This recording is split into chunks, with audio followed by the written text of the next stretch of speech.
Shalom, shalom. Before I start, I want to give all honors and glories and praises to Yahweh, Bahashem Yahweh Shai, Bahashem Yahweh Kakodash, Yahweh, which is the one true name of the Heavenly Father, Yahweh Shai, who the world ignorantly calls Jesus Christ, but his one true name is Yahweh Shai. Double honors to the elders and the apostles of Great Millstone, who will well and teach well, because those are the men who I have learned this truth from, through the spirit and power of Yahweh, Bahashem Yahweh Shai. Peace, blessings, and salutations to the hopeful elect, and shalom to you sincere brothers that are scattered abroad, pushing forth this word in truth and sincerity, and shalom to you sincere sisters that is listening in silence as the scriptures say to do so. I am your brother Mashiach Irazakah from the servants of Yahweh Yahweh Shai Camp, Las Vegas, Nevada branch. And pretty much in this lesson, it's going to be titled as Adam and Eve did not bite an apple. It was the philosophies. Adam and Eve did not bite an apple. It was the philosophies.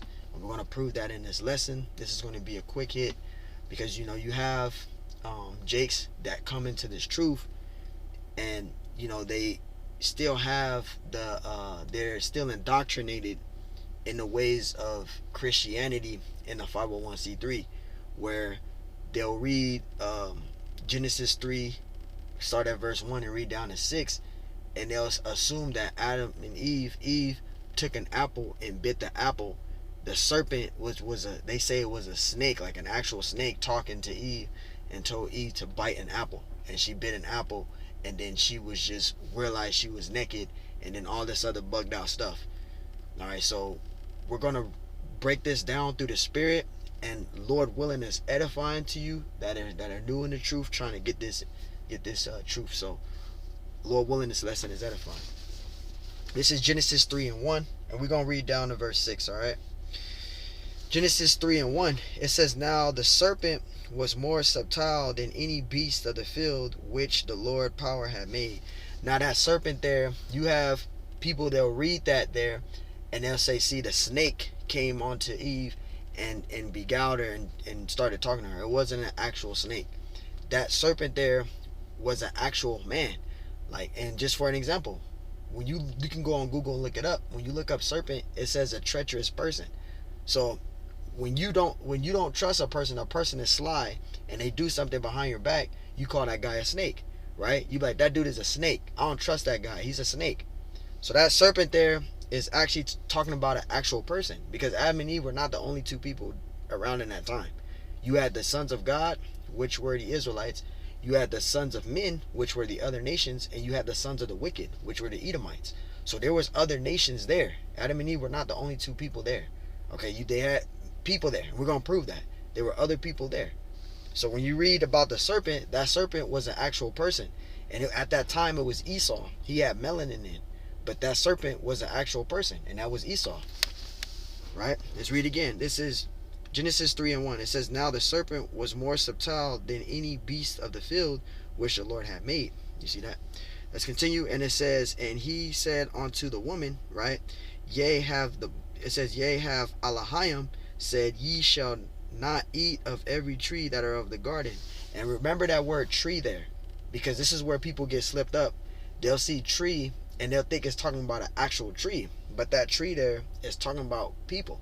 It's talking about actual people, right? And it says, verse 2, it says, this is Genesis 3 and 2, it says, And the woman said unto the serpent, right, unto that treacherous person, We may eat of the fruit of the trees of the garden. Trees of the garden. So remember that word tree there. Okay, verse 3, it says, But of the fruit of the tree, there it is again. It tells you tree like 4 or 5 times, right? Let's read it again. It says, verse 3, it says, But of the fruit of the tree which is in the midst of the garden, Elohim have said, Ye shall not eat of it. Right? It says, Neither shall ye touch it, right, lest ye die. Verse 4, it says, And the serpent said unto the woman, Ye shall not surely die. Right?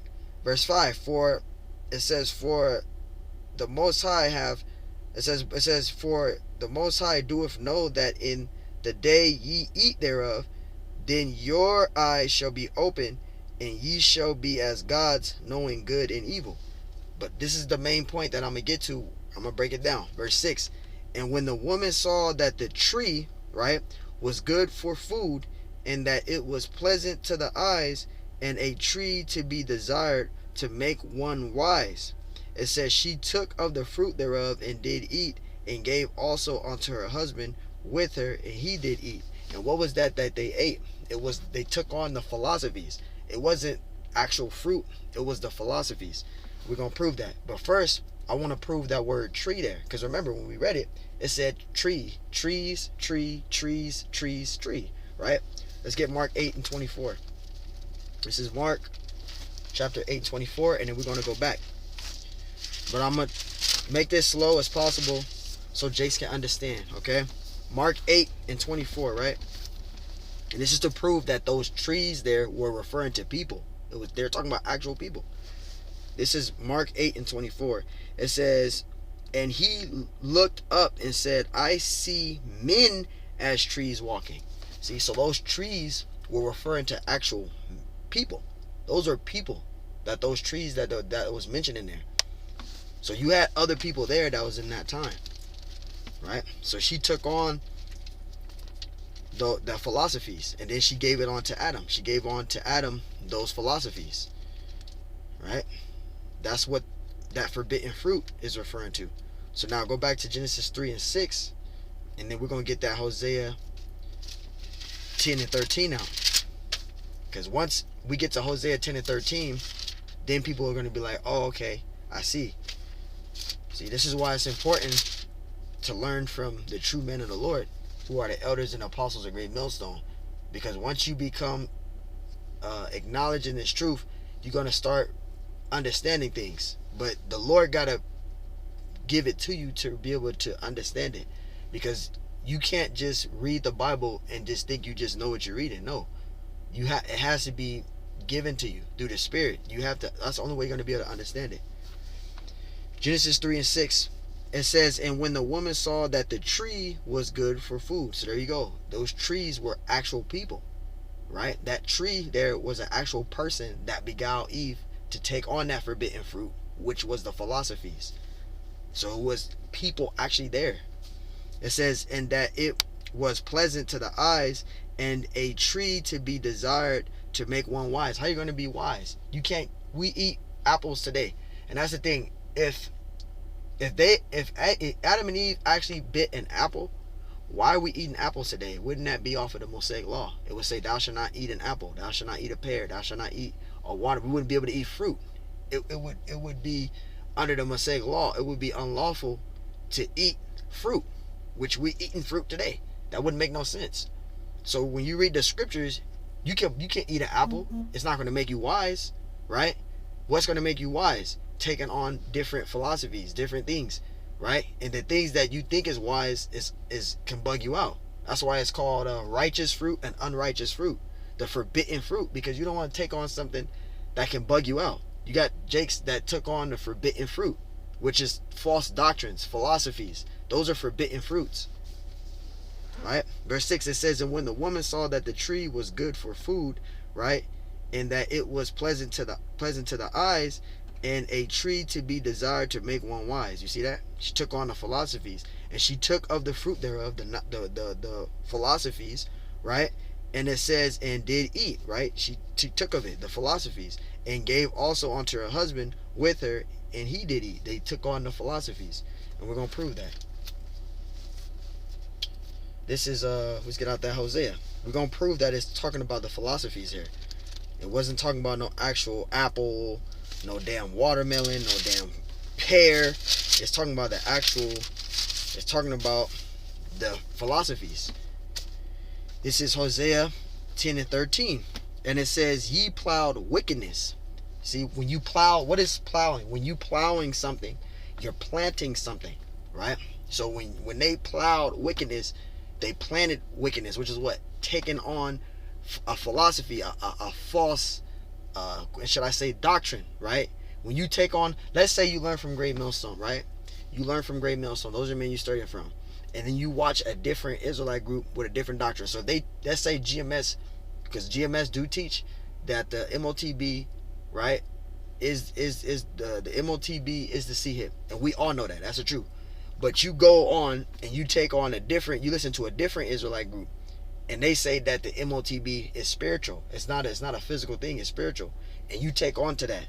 So you go away from following Great Millstone, what they said about the MOTB, you take on to this and say, oh, this is spiritual, so I believe it's going to be spiritual.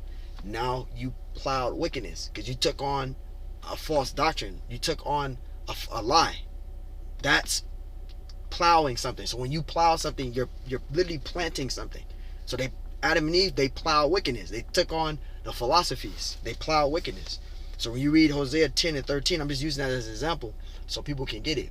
If you're following Great Millstone and you go away from their doctrine and you cleave on to a whole different Israelite group with a totally different doctrine that's outside of what Great Millstone teach, a whole totally different doctrine, you just plowed wickedness. I'm just giving that example because you took on a false doctrine, a philosophy, a false doctrine, right? Or let's say in general, you was in GMS or a follower of GMS, affiliate, and you go away from that and you go back into Christianity. Now you plow wickedness because you took on a philosophy, a false doctrine. That's the fruit. That's the forbidden fruit. I'm just giving an example so people can understand, right? So it says, this is Hosea 10 and 13. It says, ye have plowed wickedness, ye have reaped iniquity. You see that? Ye have eaten of the fruit of lies. So when you take on false doctrines, you taking on forbidden fruit, and you're plowing wickedness. You're planting wickedness. So when Adam and Eve, they took on, when they took on to that fruit of that serpent, it was the philosophies. They plowed wickedness. They plowed wickedness. Verse 13, it says, ye have plowed wickedness, ye have reaped iniquity, ye have eaten of the fruit of lies, because thou didst trust in thy way in the multitude of thy mighty men. So they took on the philosophies. When you plow something, you're planting something. So when they took on that philosophy of the serpent, right, they plowed wickedness. So now we know that that's what that was. They took on the philosophies, the fruit of lies. Right? Read that again. Hosea 10 and 13. It says, ye have plowed wickedness, ye have reaped iniquity, ye have eaten the fruit of lies. So it wasn't an apple that they ate. It wasn't a pear that they ate. It wasn't a watermelon. It wasn't a mango that they ate. Right? What else can we think of? It wasn't no mandarin. Right? It wasn't no orange. It wasn't no fruit. An actual fruit that they ate. It was the philosophies, the fruit of lies. They took on the philosophies. That's what caused them to go off. They took on the philosophies of the serpent. They took on the forbidden fruit, which was the fruit of lies, the philosophies. Right? Read that one more time. Hosea 10 and 13. Ye have plowed wickedness, ye have reaped iniquity, ye have eaten the fruit of lies, because thou trusteth in thy way in the multitude of thy mighty men. So they took on the philosophies. That's what caused them to go off. Right? They took on the fruit of lies. This is Galatians. Get out that Galatians. This is Galatians 6 and 7. So now you understand when you go into Genesis 3 and 6, and she took on the fruit thereof. She took on the fruit of lies, and she gave the fruit of lies onto Adam, and Adam took up the fruit of lies, the philosophies. They took on to that. That's what caused them to go off. That's what caused them to plow that wickedness. That's why the Lord told them not to eat of the fruit there, the forbidden fruit, which was those philosophies. Right? This is Galatians 6 and verse 7. This is Galatians 6 and verse 7. And it says, be not deceived, the Most High is not mocked, for whatsoever a man soweth, that shall he also reap. You see that? So whatever you sow, you reap it, right? So they sowed wickedness. Now they reap what? Wickedness, because they took on the fruit of lies. So they sowed wickedness. Now they reaping wickedness because they took on what? The fruit of lies, right? The forbidden fruit. They took on those philosophies. Go to Job 4 and 8. This is Job 4 and 8. Let's get that. I got a precept. So now you should understand now that Adam and Eve, they took on the philosophies, the fruit of lies. And anybody can read that in Hosea 10 and 13. They took on the fruit of lies. The forbidden fruit was the fruit of lies, the philosophies, man. This is Job 4 and 8. Bear with me. This is Job chapter 4 and verse 8. It says, even as I have seen that they plow iniquity and sow wickedness, reap the same. So there you go. Adam and Eve, they took on the philosophies of the serpent, which that serpent was an actual person. And it was Esau that back then. He had melanin then. He beguiled Eve with the fruit of lies, the philosophies. And then she gave those fruit of lies, those philosophies, onto Adam. So when they plowed wickedness, they reaped wickedness. They reaped the same. They took on that philosophy, that wickedness. They plowed it. They planted it, right? They took on that wickedness, which was the fruit of lies, the philosophies. Okay. Matthew 7 and 16. We're almost done. Wrap this up with 2 more precepts, 3 more precepts, and we're gonna go back to Genesis 3 and 16, so we can sum this all up. Matthew 7 and 16. This is Matthew 7 and 16. It says, ye shall know them by their fruits. It says, do men gather grapes of thorns or fig trees of thistles? Right? Verse 17, even so every good tree, you see that? Every good tree, that we prove to you that when you go to Mark 8 and 24, that tree is referring to actual people, right? It says, even so every good tree bringeth good fruit. Every good tree bringeth good fruit. That tree there is referring to people. Just like today, in this present time today, we take on good fruit from a good tree, which the elders and apostles of Great Millstone, those are those men that's bearing righteous fruit, and we're taking on that righteous fruit, right? We learn from those men. Those men are bringing forth good fruit, and we're eating of the good fruit. We're not eating of the forbidden fruit. You got Israelite groups that have forbidden fruits that we ain't eating. We're only eating that good fruit. Every good tree bringeth good fruit.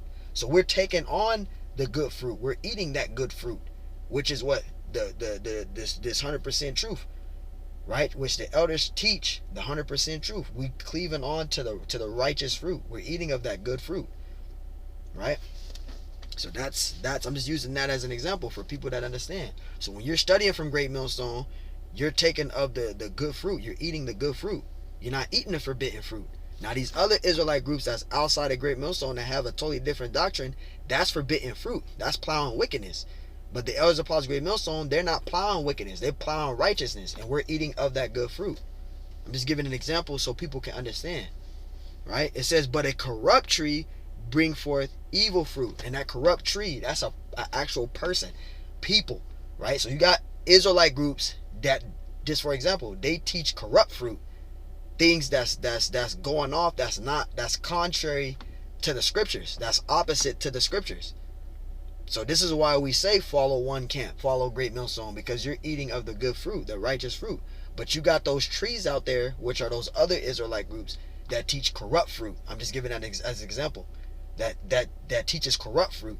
And if you plow that corrupt fruit, now you're taking on forbidden fruit, philosophies, false doctrines. Okay, so I'm just using that as an example there to edify those that are new. So this is why you should follow one camp. I highly recommend you to follow one camp. That's Great Millstone, because those men, they bring forth good fruit, righteous fruit. We learn from that. We eating of that fruit. We're eating of the righteous fruit, not the corrupt fruit, which is the forbidden fruit, which is the fruit of lies. We don't take on to that. We take on to this truth, right? Just using that as an example. Matthew 7 and 17. It says, even so every good tree bringeth forth good fruit. And you see that. You see the good trees out there bringing forth good fruit. We even do that. We're those good trees bringing forth good fruit. The elders and apostles of Great Millstone, down to sincere brothers like ourselves, the affiliates, we're bringing forth good fruit, right? We're that tree giving forth good fruit.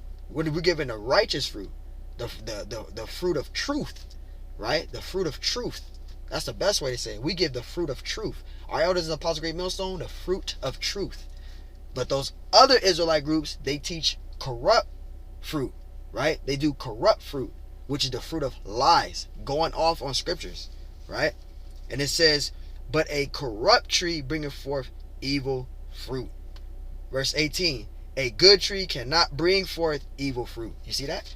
A good tree. The elders and apostles of Great Millstone, they're a good tree because they bring forth good fruit, righteous fruit, the fruit of truth, right? Like I said before, it says neither can a corrupt tree bring forth good fruit. They can't. A corrupt tree, which is teaching false doctrines, philosophies. You got these 501c3 charters, 501c3 charter Christian churches, right? These craft law toddlers, TD Jakes, they bring forth corrupt fruit, the fruit of lies, as well as these other Israelite groups that's outside of Great Millstone with a different doctrine that's under the 501c3. Yes, there's Israelite groups that's under the 501c3. I'm using them as an example. They teach fruit of lies. They're corrupt trees. They're corrupt trees. So going back to Adam and Eve, they took on the fruit of lies. They took on the corrupt fruit, right? The fruit of lies, which was the philosophies. That's what caused them to go off, right? Every good tree that bringeth not forth good fruit is hewn down and cast into the fire. Verse 20, wherefore by their fruits ye shall know them. You see, and we know them. The doctrines that people are teaching, we know them. And we know when the elders, started from them. I'll just leave myself out of it because I'm an affiliate. But the elders, they know a person that's teaching corrupt fruit. They're going to know it off the bat. That individual's going off. And this person right here, that's why the scriptures say, mark them which cause division, because you got a lot of forbidden fruits that's out that these guys are doing, that these 501c3 charter Israelite groups are doing. This is why the elders of the Apostles of Great Millstone are marking them. They're telling the Israelites, hey, don't take on to this corrupt tree here. This is a corrupt tree. This is a corrupt fruit. Don't take on to this corrupt fruit. And who's doing it? The Lord is putting his spirit on the elders and the Apostles of Great Millstone to give you the warning. So going back to Adam and Eve, they took on the forbidden fruit, man. All right, they took on the forbidden fruit, which was the fruit of lies. And that tree there is referring to actual people, man. So let's go back. We're going to wrap this up because I ain't trying to make this longer than what it is. Genesis 3 and 6. So now, hopefully, people understand now, or you Jakes understand now, brothers and sisters understand now. Let's read from the top and we're going to read down to verse 6. So now we understand that fruit there that they took on was the fruit of lies, not actual fruit. It wasn't no apple, no pear, no lemon that they ate, no orange. It was the fruit of lies, the philosophies. Okay? Genesis 3 and 1. Now the serpent, we know who the serpent is. A serpent is an actual person, not a snake, an actual person. In the scriptures, it says, now the serpent was born subtile than any beast of the field, which the Lord power had made. And he said unto the woman, ye have said, ye shall not eat of every tree of the garden. Verse 2, and the woman said unto the serpent, we may eat of the fruit there. He said, we may eat. So it says, and the woman said unto the serpent, we may eat of the tree. We may eat of the fruit of the trees of the garden. Verse 3, but of the fruit of the tree which is in the midst of the garden, it says, the Most High have said, ye shall not eat of it. Right? Neither shall ye touch it, lest ye die. And the serpent said unto the woman, ye shall not surely die. Verse 5, for the Most High doeth not, it says, for the Most High doeth know that in the day ye eat thereof, then your eyes shall be opened, and ye shall be as gods, knowing good and evil. Verse 6, and when the woman saw the tree, saw that person, right, with the philosophy of that wickedness. Verse 6, and when the woman saw that the tree was good for food, right, and that it was pleasant to the eyes, and a tree to desire to make one wise, right, she took of the fruit thereof, the fruit of lies, right, and it says, and did eat, and gave also unto her husband with her, and he did eat. So there you go. They didn't bite an apple, they didn't bite a pear, they didn't bite a watermelon. They took on the philosophies. Okay, that's what Adam and Eve did. They took on the philosophy, the fruit of lies, and it plowed wickedness, and it caused them to go off. So Lord willing, this lesson is edifying. I want to give all honors and glories and praises to Yahweh, Bahashem, Yahweh Shai, Bahashem, Kakudash. Double honors to the elders and the apostles of Great Millstone who rule well and teach well, because those are the men who I learned this truth from through the spirit and power of Yahweh Shai. Peace, blessings, and salutations to the hopeful elect. And shalom to you, sincere brothers scattered abroad, pushing forth this word in truth and sincerity. I am the brother Mashiach Arazakah from the Servants of Yahweh Yahweh Shai camp, a Las Vegas, Nevada branch. And Lord willing, this is edifying. Shalom to you, sincere brothers, and you sincere sisters that's listening in silence, as the scriptures say, do so. I'm your brother Mashiach Arazakah. And to the next one, I say shalom.